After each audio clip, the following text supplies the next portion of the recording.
Hello, Dhaneesh kitchen ജേണിയിലേക്ക് എല്ലാ കൂട്ടുകാർക്കും സ്വാഗതം. ഇന്ന് നമ്മൾ സദ്യ സ്പെഷ്യലായിട്ട് ഒരു മുരിങ്ങയ്ക്ക തോരനാണ് ഉണ്ടാക്കുന്നത് കേട്ടോ. ഇത് നമുക്ക് അവിയൽ പോലെ തന്നെ സദ്യയിൽ ഒരു സൈഡിൽ വിളമ്പാവുന്നതാണ്. ഇത് ഞാൻ ഇടയ്ക്കിടയ്ക്ക് ഉണ്ടാക്കുന്നതാണ് കേട്ടോ. നല്ല ടേസ്റ്റാണ്, ഉണ്ടാക്കാൻ വളരെ ഈസിയാണ്. അപ്പോൾ ഇത് ഉണ്ടാക്കാനായിട്ട് ഞാൻ ഇത് ഉണ്ടാക്കിയെടുക്കുന്നത് ചട്ടിയിലാണ് കേട്ടോ. ഒരു 4 മുരിങ്ങയ്ക്ക ഇതുപോലെ വെട്ടിയെടുത്തതിന് ശേഷം കഴുകിയെടുത്തിട്ടുണ്ട്. ഇത് നമുക്ക് ചട്ടിയിലേക്ക് ഇട്ട് കൊടുക്കാം. ഇതിന് ഒരുപാട് ഇൻഗ്രീഡിയൻസും വേണ്ട, ഒത്തിരി സമയം വേണ്ട കേട്ടോ. വളരെ കുറച്ച് മാത്രം മതി. അപ്പോൾ ഈ മുരിങ്ങയ്ക്ക ഉണ്ടല്ലോ, ഒത്തിരി മൂത്തതാവരുത്. ഇനി ഇതിലേക്ക് നമ്മൾ 1/2 സ്പൂണോളം മഞ്ഞൾപ്പൊടിയും 1/2 സ്പൂണോളം തന്നെ ഉപ്പും കൂടെ ചേർത്ത് കൊടുക്കുന്നുണ്ട്. ഇനി ഇതിലേക്ക് നമ്മൾ കുറച്ച് വെള്ളം ഒഴിച്ച് കൊടുക്കുകയാണ് ചെയ്യുന്നത് കേട്ടോ. ഇത് വേകാൻ ആവശ്യമായിട്ടുള്ള വെള്ളമാണ് ഒഴിച്ച് കൊടുക്കേണ്ടത്. മുരിങ്ങയ്ക്ക് ഒത്തിരി വേഗം ആവശ്യമൊന്നുമില്ല കേട്ടോ. പെട്ടെന്ന് തന്നെ റെഡിയായി കിട്ടും. അതുകൊണ്ട് തന്നെ ഞാനിവിടെ ഒരു 2-3 ടേബിൾ സ്പൂണോളം മാത്രമേ വെള്ളം കാണുള്ളൂ. ഒരു 1/4 കപ്പോളം വെള്ളം അത്രേ വേണ്ടുള്ളൂ കേട്ടോ. ഇനി ഇത് നന്നായിട്ടൊന്ന് ഇതുപോലെ ഒന്ന് ഇളക്കി യോജിപ്പിച്ച് കൊടുക്കണേ.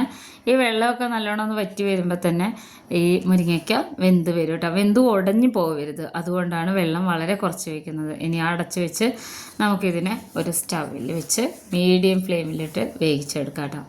അപ്പോൾ എനിക്കിത് ഭയങ്കര ഇഷ്ടമാണ് ചോറിൻ്റെ കൂടെയൊക്കെ കഴിക്കാൻ. പ്രത്യേകിച്ച് സദ്യയൊക്കെ ഉണ്ടാക്കുമ്പോൾ അവിയലില്ല എന്നുണ്ടെങ്കിൽ ഞാൻ പെട്ടെന്ന് ഉണ്ടാക്കുക ഇങ്ങനെയാണ് കേട്ടോ. അപ്പോൾ അതാ പെട്ടെന്ന് തന്നെ വെന്ത് വന്നിട്ടുണ്ട്. വെള്ളമൊക്കെ ഇങ്ങനെ വറ്റി വരുന്നുണ്ട് കണ്ടോ. ഇനി വളരെ കുറച്ച് മാത്രമേ ഉള്ളൂ വെള്ളം വറ്റാൻ വേണ്ടിയിട്ട്. നമുക്കിതുപോലെ ഒന്ന് ഇളക്കി യോജിപ്പിച്ച് കൊടുക്കണേ ഉണ്ടോ. ഇതിൻ്റെ ആ കളറൊക്കെ മാറിയിട്ടുണ്ടോ. മഞ്ഞളും ഉപ്പും വെള്ളം മാത്രമേ ഒഴിച്ചിട്ടുള്ളൂ. അപ്പോൾ ഇത് ആയിട്ടുണ്ടെന്നാലും ലോ ഫ്ലെയിമിലാക്കി വയ്ക്കാം. ഇനി ഇതിലേക്ക് അരപ്പ് റെഡിയാക്കാം. ഞാനിപ്പോൾ ഇവിടെ ഒരു മിക്സിയുടെ പൊടിക്കുന്ന ജാറിലേക്ക് ഒരു 1/2 മുറി തേങ്ങ കേട്ടോ, 1/2 തേങ്ങയുടെ 1/2 ഭാഗം. ഇതിലേക്ക് ഒരു 5-8 അല്ലി ചെറിയ ഉള്ളി ഇട്ട് കൊടുക്കണം. എരിവിനായിട്ട് പച്ചമുളക് ചേർത്ത് കൊടുക്കണം കേട്ടോ. നല്ല എരിവുള്ള 2 പച്ചമുളകാണ്. ഇതൊന്ന് അരച്ചെടുക്കാം, ഒതുക്കിയെടുത്താൽ മതി. അപ്പോൾ നമ്മുടെ മുരിങ്ങയ്ക്ക ഒക്കെ നന്നായിട്ട് വെന്ത് വന്നിട്ടുണ്ട്. ഇനി ഇതൊന്ന് ഇളക്കി കൊടുക്കാം കേട്ടോ. നമുക്ക് ഇങ്ങനെ ഒന്ന് ഇളക്കി യോജിപ്പിച്ച് കൊടുക്കാം.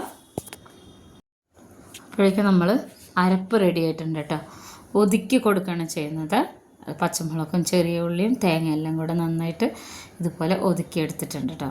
ഇനി നമ്മൾ വേവിച്ച് വെച്ചിരിക്കുന്ന ഈ മുരിങ്ങക്കായിലേക്ക് കുറച്ച് കറിവേപ്പില ചേർത്ത് കൊടുക്കാം.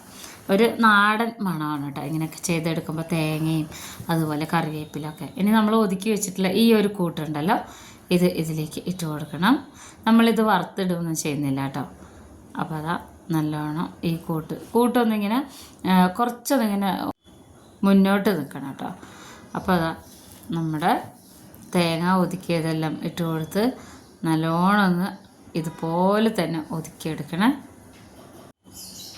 ഇതിൻ്റെ ആ ഒരു പച്ചമുളക് ഉണ്ടല്ലോ, അത് ജസ്റ്റ് ഒന്ന് മാറാൻ വേണ്ടിയിട്ടും പിന്നെ എല്ലാത്തിലും ഒരുപോലെ മസാല പിടിക്കാൻ വേണ്ടിയിട്ടുമാണ് കേട്ടോ ഇങ്ങനെ ഇളക്കിക്കൊണ്ടിരിക്കുന്നത്. അപ്പോൾ നമ്മുടെ മുരിങ്ങയ്ക്ക കൊണ്ടുള്ള നാടൻ റെസിപ്പി റെഡി ആയിട്ടുണ്ട് കേട്ടോ. ഇത് എപ്പോഴും നമ്മൾക്ക് മുരിങ്ങയ്ക്കൊക്കെ കിട്ടുമ്പോൾ ഉണ്ടാക്കാവുന്നതേ ഉള്ളൂ. ഇനി ഇതിലേക്ക് ഞാനിപ്പോൾ സ്റ്റൗ ഓഫ് ചെയ്തിട്ടുണ്ട്. ഇതിലേക്ക് ഒരു 3 ടേബിൾ സ്പൂണോളം വെളിച്ചെണ്ണ ചേർത്ത് കൊടുക്കണേ.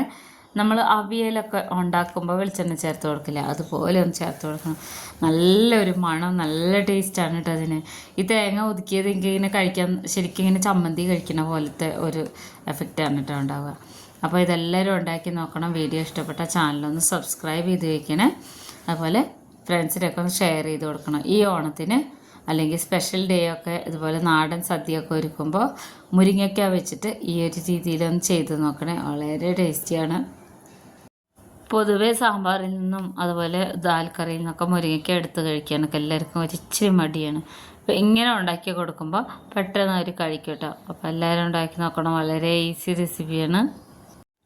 ഇത് നമ്മുടെ വീട്ടിൽ എന്തൊരു ആവശ്യങ്ങൾ സ്പെഷ്യൽ ഡേ ഒക്കെ വരുമ്പോഴും ഞാനിതുപോലെ തയ്യാറാക്കും കേട്ടോ. നല്ല ടേസ്റ്റാണ്. നിങ്ങളും കൂടെ ഇതൊന്ന് ഉണ്ടാക്കി നോക്കണേ.